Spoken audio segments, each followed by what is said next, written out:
Welcome back. Time for chapter 2 of the book I wrote when I was 11. It's called Bad News.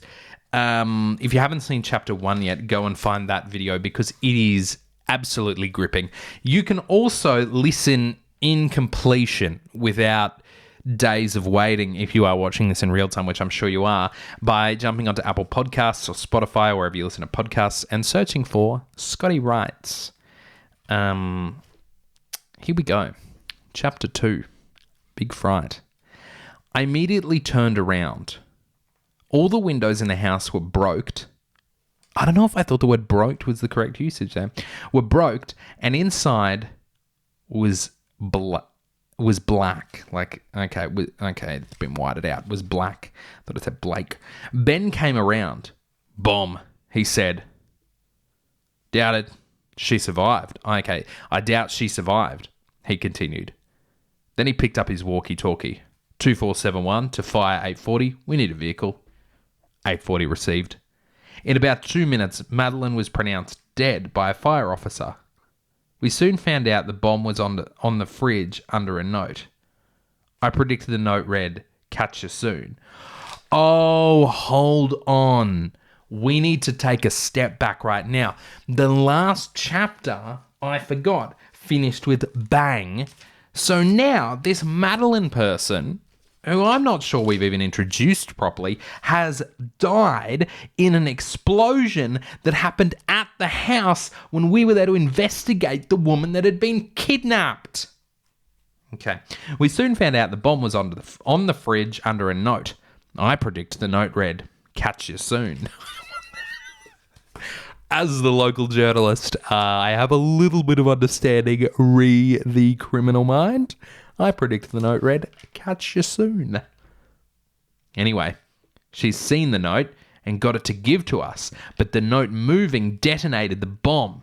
Oh, because it's an active crime scene and this person that's tagged along for a drive with me is just wandering around. And also, we're walking through the house after it's exploded before the fireys are there. Anyway, Ben started walking towards me. "Got to be more careful," he said. Yes, I agreed. Oh, gosh. My friend has died. Anyway, within an hour, the story was ready for air, and we had made a special start for the news. And thanks to all the other guys, they told me they would fix up the lost bits and I should go home. The story went very well, so I had an early knock-off. Okay. Fair enough. Good morning, it's Andy Mack for HH105 FM. Unfortunately, last night there was yet another kidnapping. Oh, what a way to start the day, with the news on my alarm clock. Brr, brr, brr, brr. Yeah, I'm on my way, I said.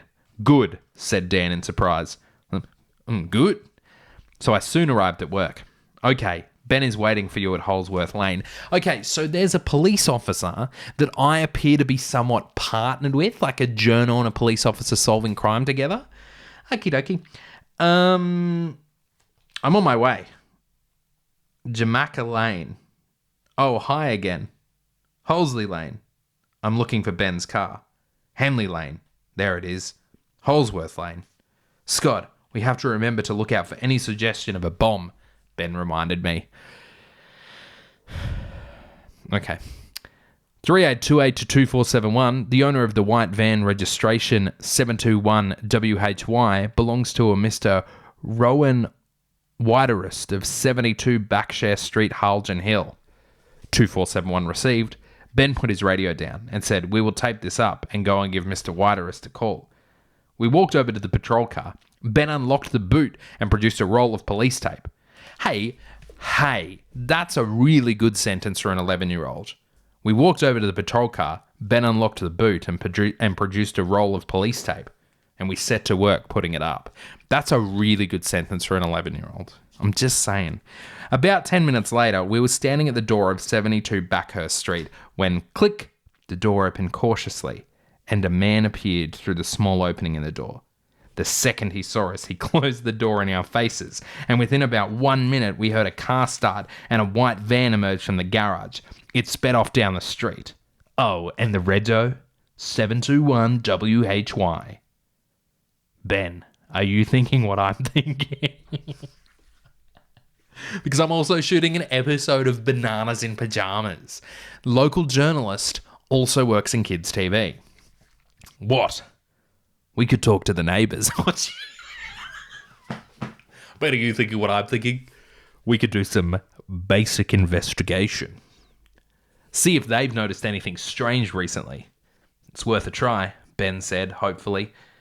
I keep feeling as if Ben is keeping something from me. Also, this is key. Ben and I would become friends. A boy named Ben and I would become friends in high school. Like years later. I'm talking like 5 years later. Knock, knock. The door opened. Hello, I'm Constable Ben Radish, and this is local journalist Scott McDonald. Oh my gosh. The whole journalist and the cop investigating together is awesome. Oh, I'm glad you came, she paused. Is this about Rowan next door? The old woman continued. Yes, it is, Ben replied. Oh, please do come in. Thank you, responded Ben. The lady, who looked to be in her 80s, led us into her lounge room, where she began. Recently, Rowan hasn't been acting right. He used to love the garden, but the last 2 days, I haven't seen him once in the garden. Oh. Things have been very strange recently. The last 48 hours, for example, things have really changed. She said this slowly and sadly. Now, just before we go, can you give us a description of Rowan? Questioned Ben. Average height, skinny, pale skin with freckles. Thank you. She led us to the door. So that took us nowhere, said Ben. Yes, it did. Are you blind? The guy that opened the door had olive skin and was tall, I yelled in reply.